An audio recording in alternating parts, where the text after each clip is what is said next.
السلام عليكم ورحمة الله تعالى وبركاته دمان dhageystayaasha daawadayaasha iyo asxaabta qiimaha qaayaha mudan ee xiran bartaan YouTube-ka ama baraha bulshada qiibisa kala duwan ha ahaado qof ila bilowga la socday iyo qof maanta ku soo biiray intaba soo dhawaada ayaan leh muuqaalkan maanta waxaan rabaa inaan qodob yar ku taabto kaasoo amidna taabanaya ka Soomaali ahaan khaasatan jiilka maanta jooga ayna hormuud ku yihiin dhalinyarada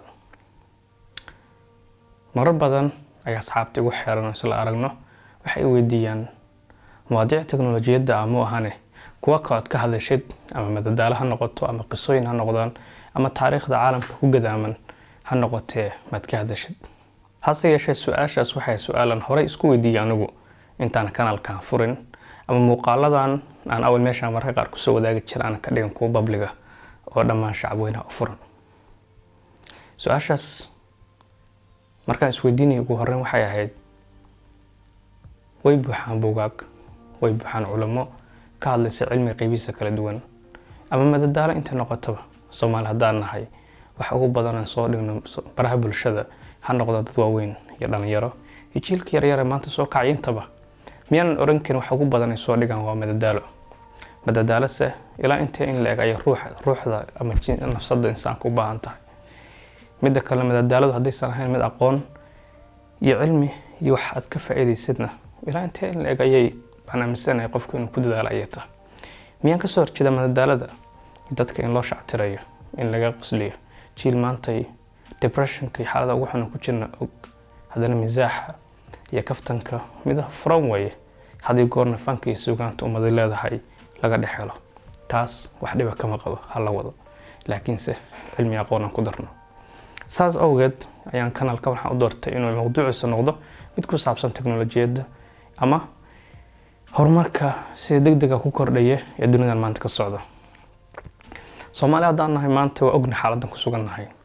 ma raba inaan siyaasadii mowduuc noocaas galo wad ka dragsantihiin hadaan dabcan ka hadlan dabcan waxaan ku ogahay oo iska yar dad iga aqoon badan iyagana taxliilin badan inay jiraan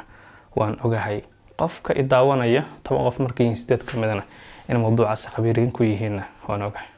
sadartii mowduucan aqoon ku lahayn ma jecel inaan afka ku taago hase yeeshee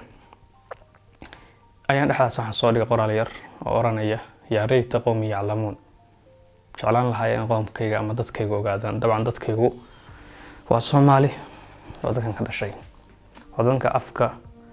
isku dhaqan ka nahay ka bacdina inta muslimiinta ila dunida maanta jooga dadkaas qoomkayga waxaan saas u oran wax kala maahan marka fiirsi baraha bulshada Soomaalida maantay ama dadka u joogan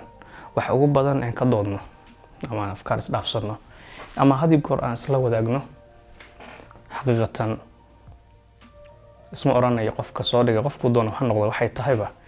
waa wax uu ku faanayo ama uu jecel yahay maalinta uu dhinto ama adduunkan ka tago nolosha waa iska gaaban tahay in uu ku farxayo markuu gadaal u soo fiiriyo inay tahay wax uu fakhuur ama proud ama uu ku faani karo inay tahay iskaba dhaafee soo xitaa qofku marka qabriga galay ilaa intee in la egbay noloshiisa ama noloshiisa dambe ee qabriga iyo ka sii dambeeya wanaag iyo ajar ku soo kordhin karta taas lafteedu ma isweydiin mudan way markan ka baxo waxyaalaha shucuurta dhankaas oo dhan dunida maanta xaqiiqatan waxay u socotaa dhan kale waxaa laga doodayaa tartanka loogu jiro arbixinimada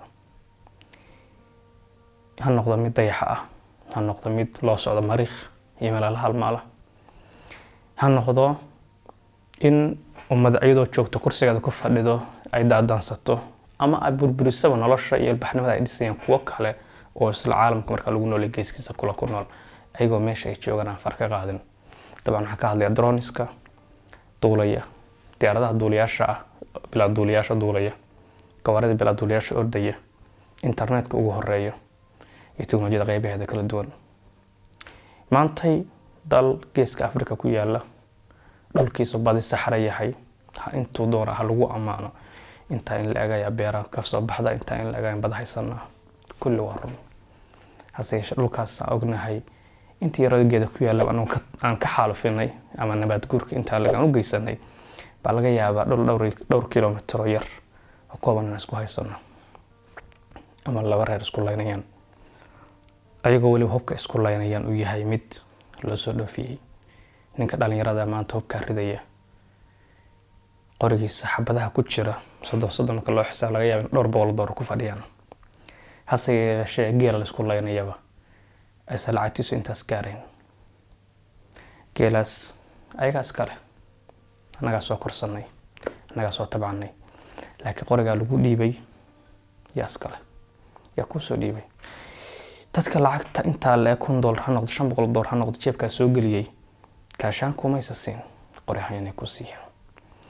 taas way midaan leeyahay dhalinyarada ay daawanaysa hawaashay isweydiiya xagee baan u soconaa. maanta waxaa laga doodayaa in laga raadiyo nolol ama biyo ama oxygen meero kale oo ka baxsan midka Soomaaliya ee ku taala dhulka loo yaqaan. dabcan meeraha haddaadan garanayn dhowr meera ayaa jira, 7 ayay ahaayeen.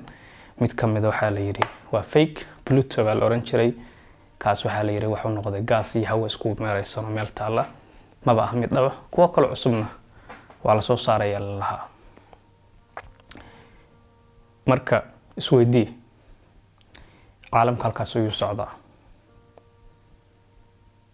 muslimiintu markay qarniyo ka hor joogan dunidan teknolojiyada ugu caansan ama ugu badan ama ugu awoodda badan ee gacantooda ku jirta waxay ahayd fallaaraha, fardafuulka, dabaasha, waranka gamidiisa iyo wixii la halmaala. taas ayaa ahayd teknolojiyada markaas ugu horeysay ee dagaal lagu galo. marka laga soo tago cilmiga qaybihiisa kala duwan,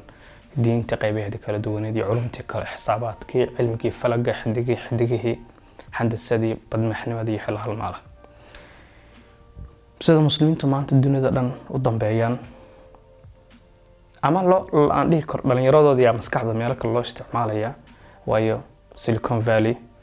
iyo Yurub warshada ugu horumarsan halkaas ka jira ugu badan maanta ka shaqaala ah ama aqoonta ugu badan ka soo kordhinaya waa kuwa ka tagay bariga, ha noqoto bariga dhexe, ha noqoto Aasiya fog ama Afrika.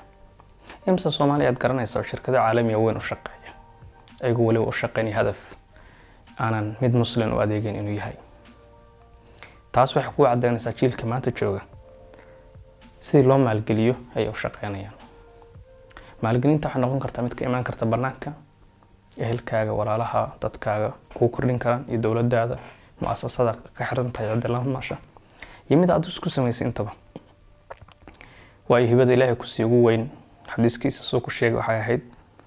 2 nicmo ayaa jira dadku ku dhagran yihiin ilaa gacanta laga qaado. taas oo ahayd caafimaadka iyo firaaqada. in Ilaahay caafimaad ku siiyay waa nicmo weyn. waqtina haysatid oo aad mashquul u hayna waa nicmo kale. labadaas aad ka faa'iideysanaya saaxiib walaal waad ka faa'iideysan kartaa waqtigaaga. waliba hal xirfad adoo baranaya. maamaha ayaa oranaysay hal xirfad oo barato ayaa faqri ka amaan gelisa. waayo marka taad meel saartid ayaa tu kale ku dari kartaa. xadiiska nabigana sidaas lamid ayuu ahaa. muuminka qawiga ah awoodda leh ayaa looga jecel badan yahay, Ilaahayna ugu jecel badan yahay midka daciifka ah. sidaas awgeed aan isweydiino dhalinyaro xagee u soconaa. ma waxaan rabnaa adeer awoyaasheen iyo adeerada maanta aan aragno ee isku haysta dhulka qaxarka sidoo kale bari qor isku qaadano, mise caalamkan ordaya dhanka kale u socda ee tababarkaas, horumarkaas, warbixinimada iyo qaybihiisa kala duwan ah inaan la jaan qaadno. adiga ka dhalinyaro ahaan ayaa dooran kara dookhaaga waxaad damacsan tahay iyo wax nolosha kusoo kordhin kartid. sidaas awgeed ayaan channelkan doorbiday inaan ka dhigo mid ka hadlaya mowduuca markaas aan is oran karo dadkayga ayaa u baahan. haddaba diyaar ma tahay laftigaaga inaad igu soo beertid wax wada korarsano nafsadaadana adigu horumarisa sidoo kale. waa Maxamed Daasi Xuseen Azhari. aragtida muxiisa badan. Assalaamu calaykum.